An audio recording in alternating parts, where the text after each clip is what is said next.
I just wanted my opinion to be out there. And let's face it, there aren't enough of these hard takes, hard opinions about anything anymore. It's like everybody just agrees on everything. And it's like, well, no, nope, not me. Nope, I'm like your ex-wife. I'm putting my feet down, and this is an issue. And if you don't know, I'm not telling you. What's going on, everybody? I hope you are well and warm, kicking it fly today because, well, it's Friday and it feels so good to be here. Yesterday, I went live, twitch.tv/pigeons420, and we had an entire garden conversation. And boy, it was great. I'm glad everybody could show up because we had some great conversation. We talked about everything from the Cannatrol. We talked supplemental lighting, the optimal pot size, and so much more. Buckle up because we're getting right into it. Let's go. Austin, hey man, what's your recommendation for someone who is a step above a generic pollen chucker? Been growing and breeding for a few years, but never did content creation, so it's hard to have any weight in on conversations when you have a few hundred followers on social media. Recommendations on how to progress towards working with larger breeders or producers.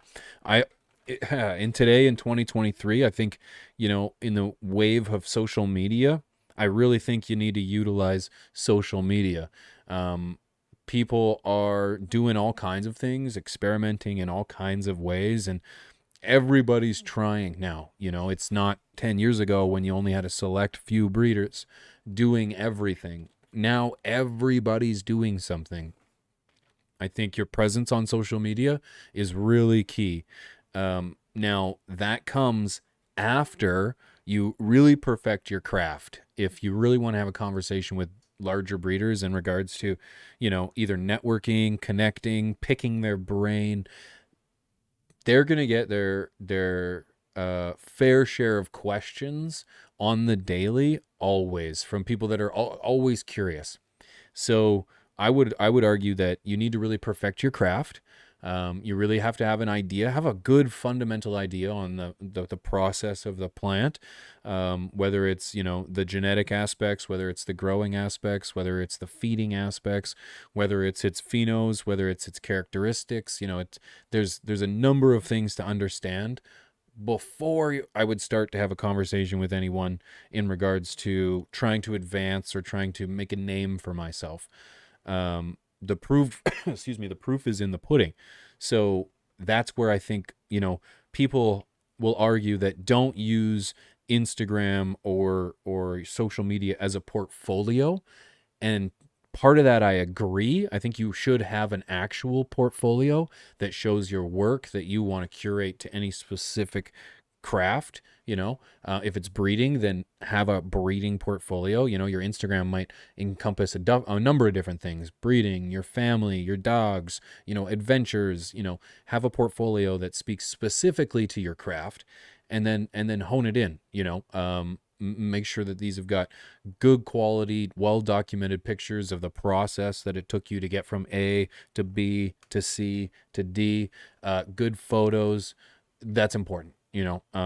So really hone your craft and then make a good presence on social media, I think would be number 2. Hydrometer is reading 60% RH and 73% Fahrenheit. No, if anything, I would argue that the temperature is a little high, Don. But no, I would prefer if the temperature while I was in the drying stage was 60.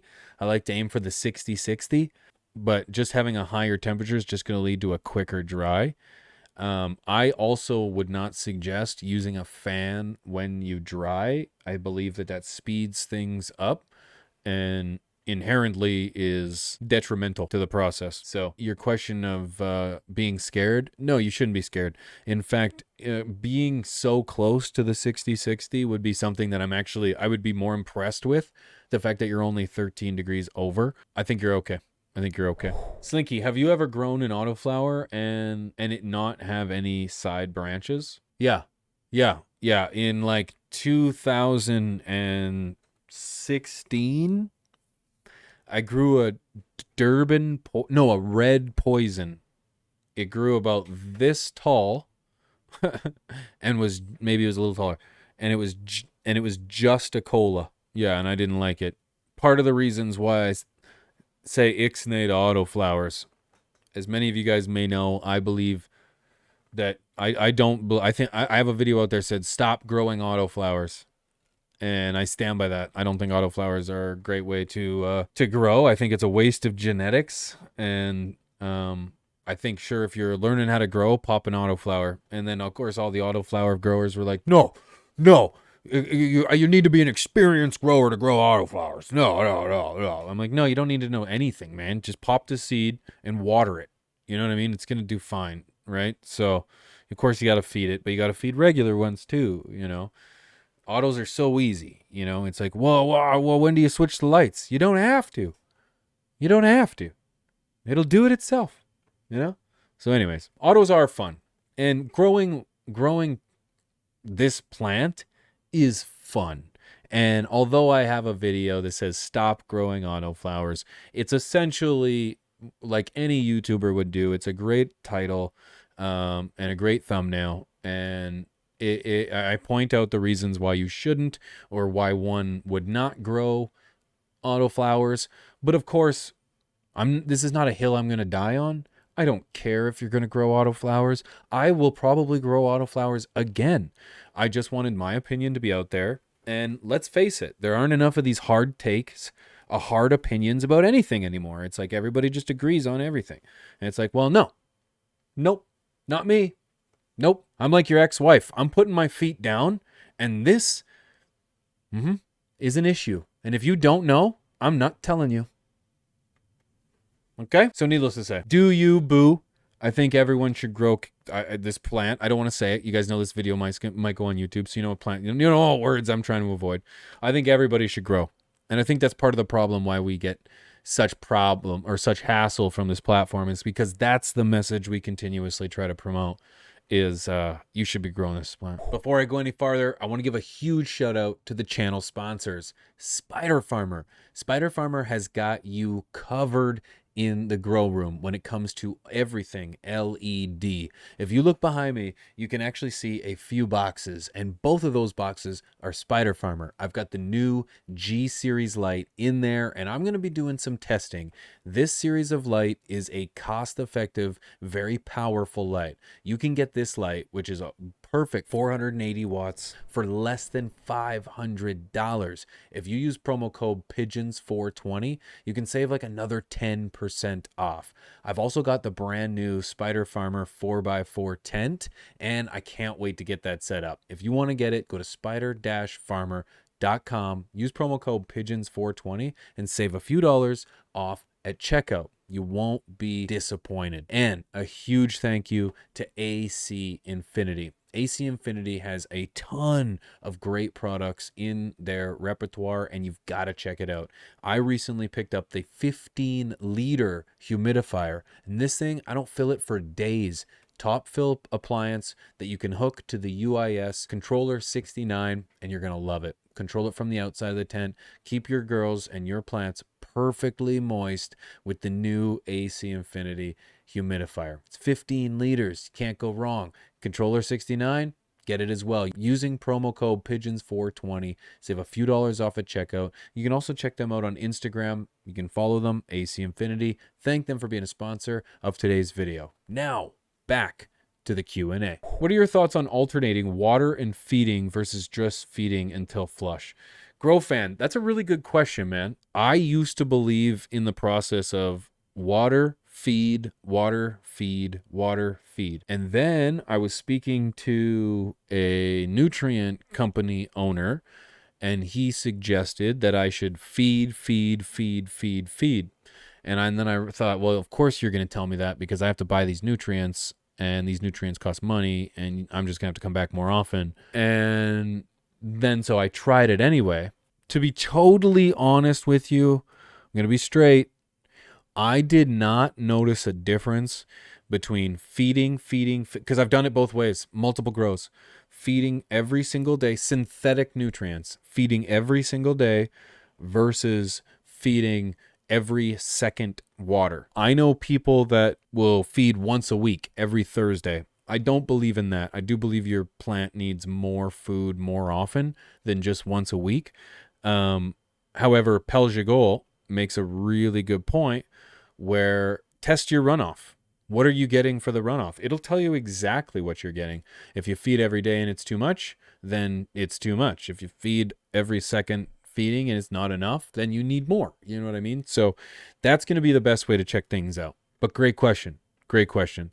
I now feed water typically, and now I've decided to up the size of my pots so that I'm not feeding as often. I'm not watering as often. You know, I'll go a day and then maybe 2 days before I have to feed, go another maybe 2 days before I have to water, and that makes a really big difference. Big difference. Typically, I'm growing in no less than 7-gallon pots when I'm in flower. 7-gallon pots are the win. I really do. I think that's I think for indoor tent growing, 7-gallon pots. You know, if you were gonna go bigger with one plant, maybe you could go 10, but I think you can fit, you know, a good solid.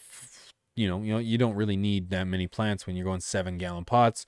You're only going maybe 2 plants with 7 gallons because the plants are trained quite large, and of course, they're trained large so you can put them in a bigger pot. But if you're not training them that large, then you don't need a larger pot, right? If you want to finish in 5-gallon pots, you can fit 4 plants really well in a 4x4 tent because you're not training those plants too big. If you're trying to do a scrog, you're not doing more than 2, maybe 2 plants in one tent. So 7-gallon those girls all day long. Fat Boy just came from the stash. Nice work. Thank you very much. Thank you for the follow. Welcome everybody from the stash. What a great podcast. 3 of my favorite entertainers of all time. What do you think about Cannatrol? Sniper Wolf, great question. Cannatrol for me seems pretty decent, you know, great for small harvests, great for maximum control. It seems like it's great for the preservation of terpenes and the preservation of cannabinoids. Downsides, it's big. Like it's a mini fridge. There's my mini fridge. So, you know, it's big. It's big. So you're going to have to do something with it. And it has to sit somewhere always. Whereas like a grow closet or a dry closet or a dry tent, you can take that down, put it away, whatever. So it's kind of big. In that same regard, it's kind of small. You know, it's only this big. It's actually a little bigger than that. Not much, but a little bigger than that. Which means it's only holding that much product. So if you're doing harvests where I had a 1 pound harvest, you might get it in there, but if you have any more than that was 1 plant, 1 pound harvest. So if you have any more than that, probably not the most realistic. But I personally think I would like one. I think I could use it for a max. Like I think I can maximize its use. You know what I mean? Junior, may I call you Junior? What are your thoughts on the use of supplemental lighting in your garden? Junior, supplemental lighting, it really depends whether you need supplemental lighting. Adding additional light often can help. I think it's a great idea. Whether you are using CFLs, whether you're using a lower wattage LED, you know, there's some great supplemental lighting options. As a matter of fact, AC Infinity has supplemental lights that I use as studio lights, and that they're magnetic, so they can sit to like the side of your tent, and they can shine. I think that's a great idea. Now, also, Spider Farmer has UV lights that you can now add, UVA and infrared light bars that you can add to any bar style light. I think these are great. Now, where I think people go wrong is they put that supplemental light kind of like underneath, trying to get like those bottom buds to grow, like your larf. And I think that's a waste of time because you end up really wasting that light. The stuff from underneath should be trained off.